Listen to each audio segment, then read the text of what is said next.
Today on The Report, we will discuss the nationwide No Kings protests. Governor Newsom moves to redistrict the state of California. The Louvre Museum is missing over $800 million of stolen jewelry. And a cancer-fighting mRNA vaccine is gaining traction.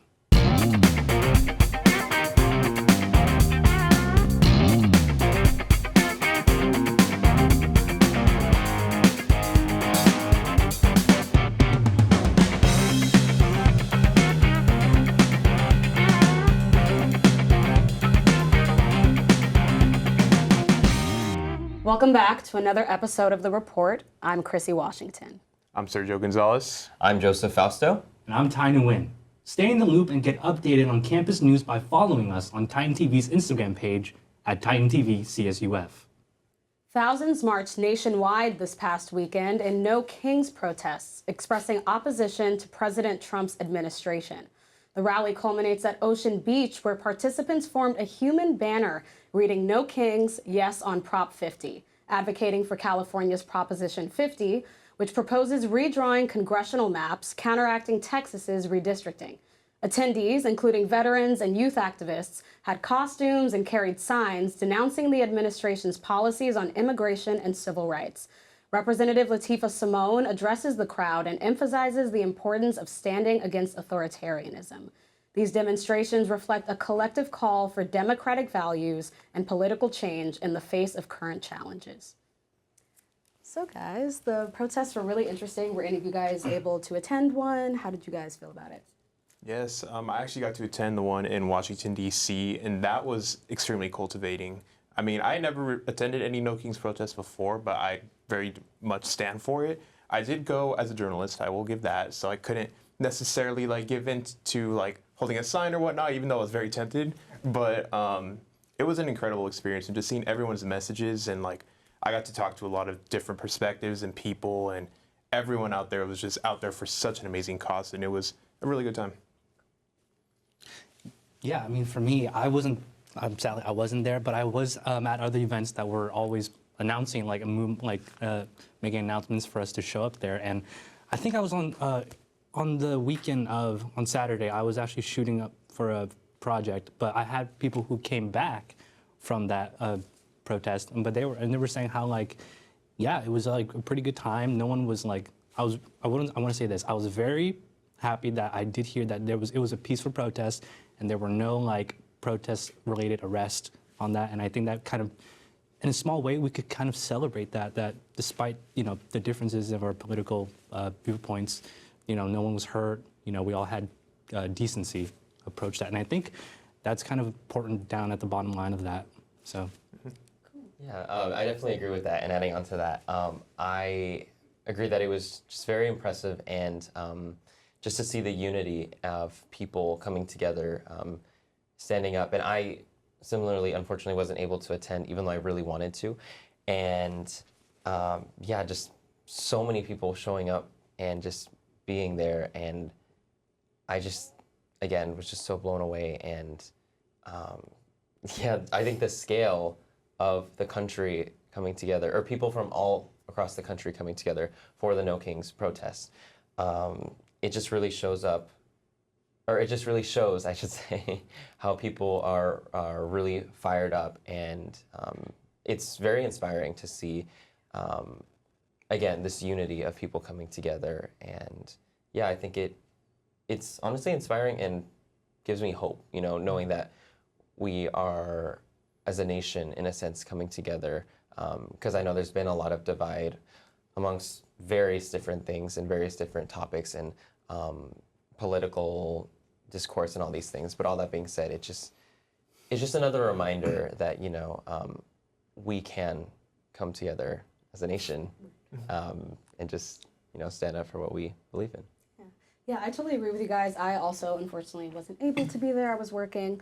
But I did go to the first one, and the first one was just so great. I know I mentioned earlier to you guys, there was a giant Constitution float, and it's just so like you said, inspiring to see everyone kind of coming out just on their own volition and taking off work, and plenty of people want to do things on a Saturday morning. Sure. So I think taking the time out of their day to come to the protest was just really cool.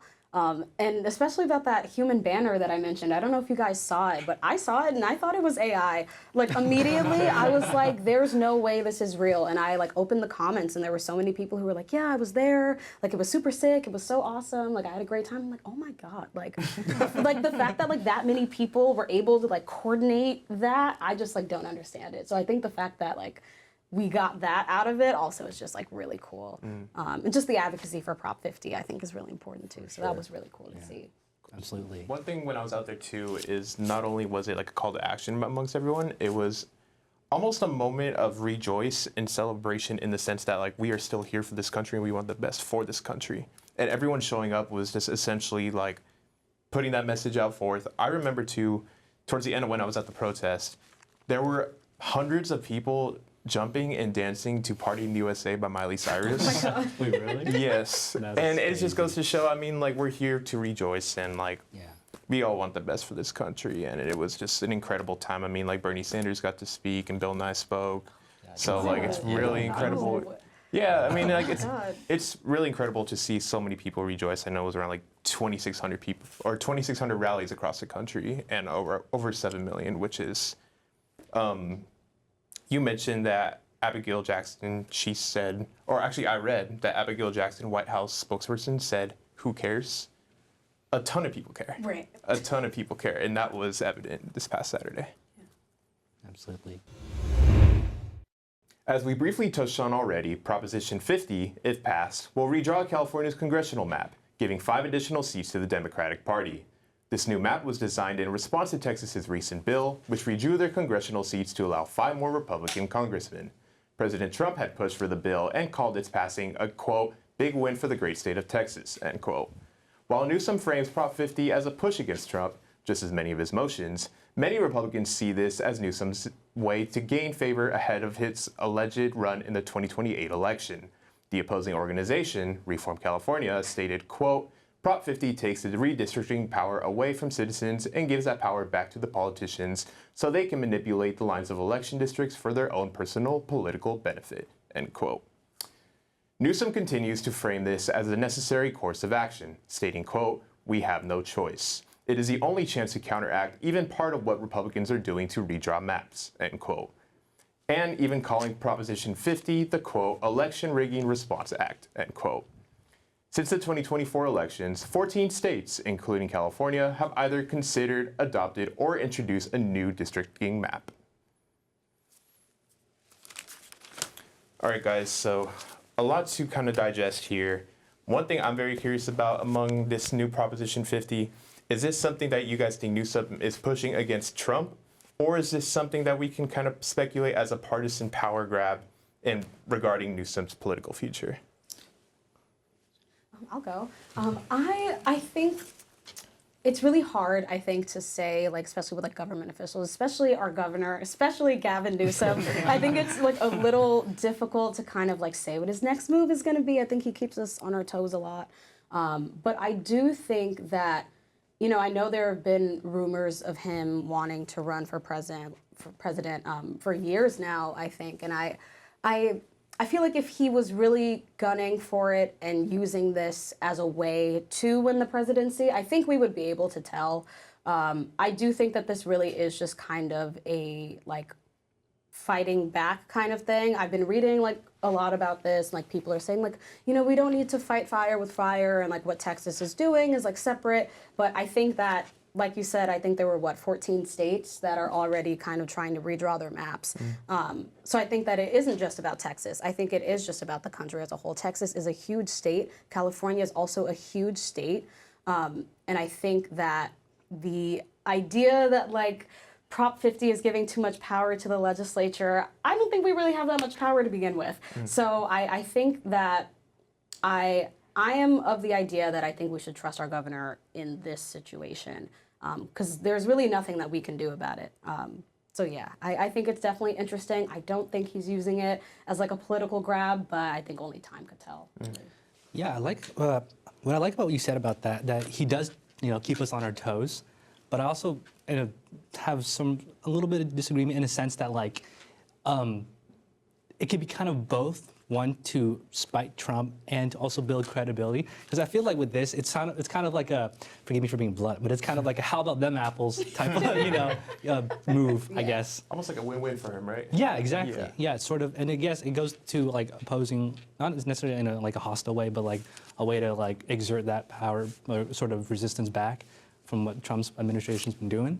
But I think with that, it could also be a way to start building credibility for him, or for, like you said, maybe for his political future with maybe the next election coming up for in 2028. But yeah, I feel like it could be a bit of both. But that's just me. I don't know. Yeah, I'm gonna add on to that. I like how you mentioned we don't really have a lot of that power to begin with, but also similarly, I think it could go either way, honestly, in terms of like with Newsom, like this could be strategic of him, trying to make a move in his political career, but also again, there's been those rumors of, or speculation, I guess you should say that, that Newsom is, campaigning or planning to campaign and have a potential presidential run. But I mean, who really knows at this point? Right. And like you said, I think we would be able to know.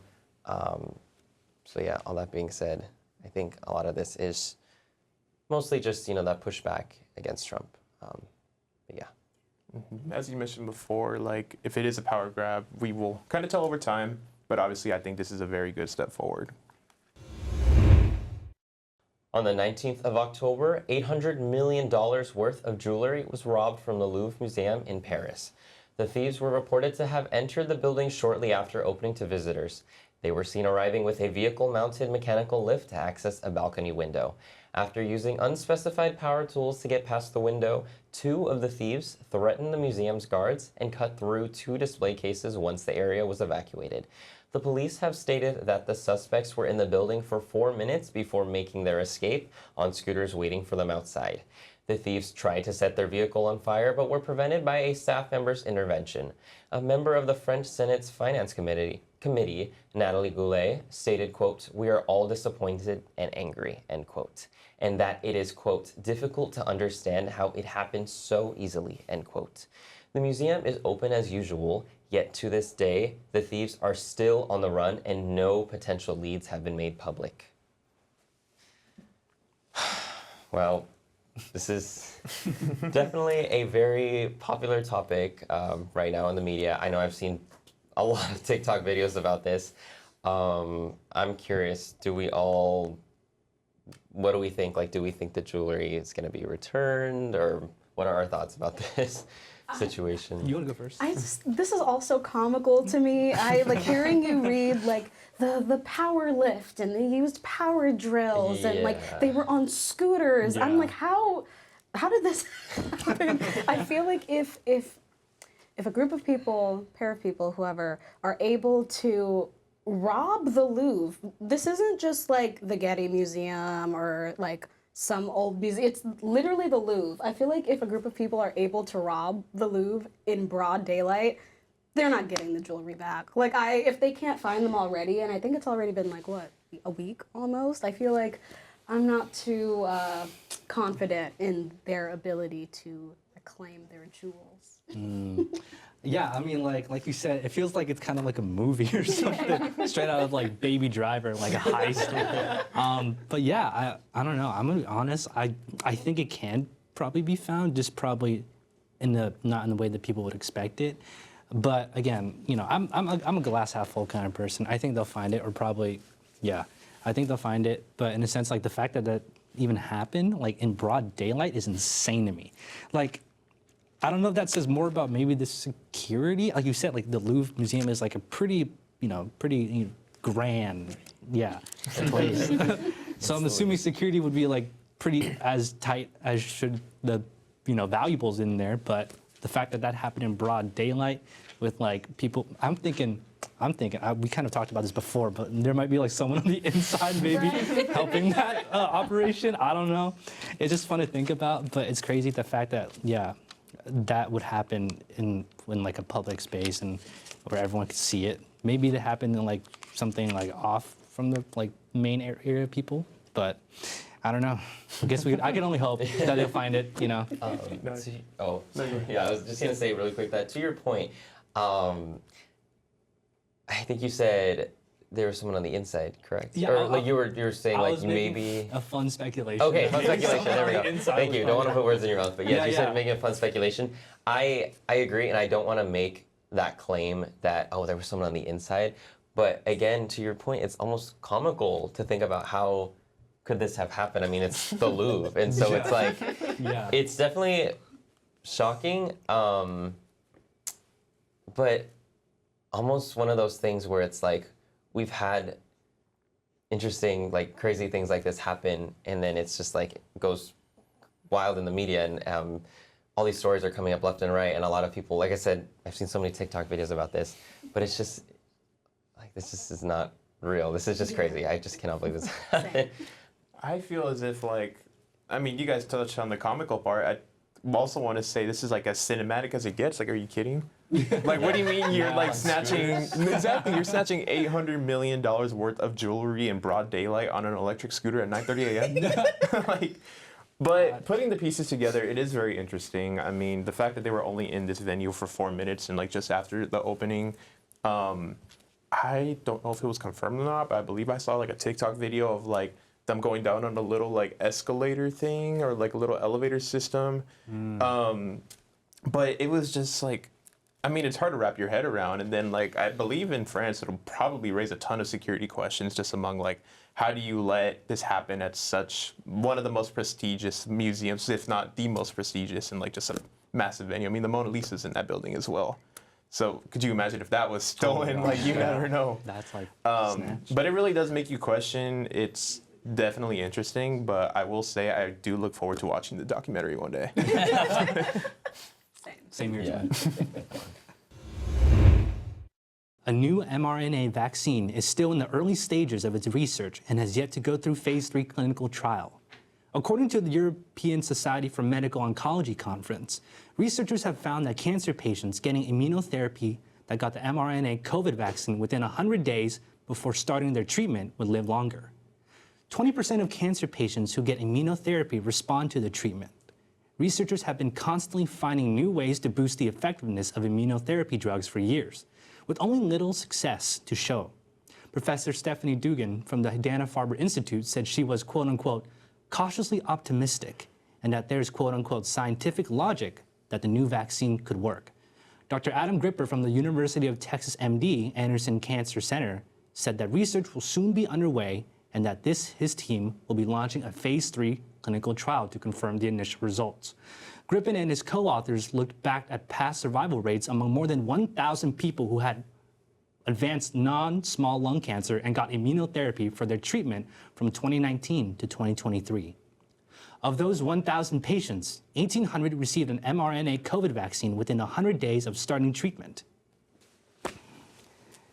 So yeah, you guys, I just want to say, after, through the power of TikTok, after seeing some of these source stories, I want to say, what do you guys think if this vaccine could be a potential new, maybe a solution, but also could be a stepping stone to finding the best vaccine to, end cancer. I'm going to be glass half full and say here that I think this vaccine can be a good stepping stone, that even if it's not the be all to end all, it's definitely a way, it could definitely, in my opinion, pave the way for research and development to find future and different variants of it to eventually reach that idealized solution. But I want to know what you guys think about this. I mean, this is definitely promising. I mean, it's a new way to boost effectiveness, for immunotherapy drugs for years. I mean, you did mention that there's like a little bit of cautious optimism and then still a little bit of scientific logic just to occur to going forth. But I mean, this is definitely promising. And I mean, like you mentioned, like we've been looking for that like perfect variant to like stop cancer for all these years. And any step forward is incredible, Yeah. I mean, obviously it's going to take some time and that process isn't going to be easy, but the closer we get to it is very promising. Yeah. I agree. I think as we continue to make these scientific breakthroughs, I definitely believe that this can pave the way for personalized vaccines, I guess you could say, for cancer. And I know statistics and studies and like early trials have shown good progress in breakthroughs. But again, I think time will tell. And also, yeah, I think overall this is just another great stepping stone, like you mentioned, to finding that hopefully permanent cure for cancer. Yeah, I totally agree with you guys. Like all of you said, I think it is really promising. I did want to mention, I know I mentioned this to you guys earlier, but back in August, RFK Jr. actually pulled $500 million of funding from this mRNA vaccine research, which I think is crazy. Most importantly, because I think that like we've been using mRNA vaccines for years for HIV, for lung cancer, other forms of cancer, COVID, and I think that pulling funding just kind of stops the progress. And I think that when we do research like this and we do clinical trials like this, we're not just finding the vaccine or a cure for cancer, we're finding so many other things along the way that can be beneficial for a future pandemic or another disease. And I think that, yeah, I think that just has really terrible implications for the progress of the vaccine. I want to be hopeful and say that like this progress is going to show something, and I would love for something to come out of it. I just think that pulling that funding is just like an incredible misstep.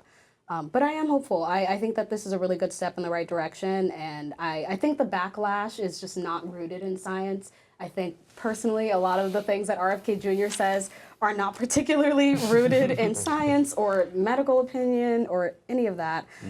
So I think that the backlash is a little misinformed, so I would love for there to kind of be more information out there about what mRNA is and how it's different from traditional vaccines and how it can be useful, not just for COVID or cancer, but for any disease, really. And that wraps up with our recent news of today. Make sure to stay tuned for more news, views, and info. Don't forget to follow at Titan TV CSUF on Instagram to stay updated with our weekly episodes. And we'll see you on the next episode of The Report.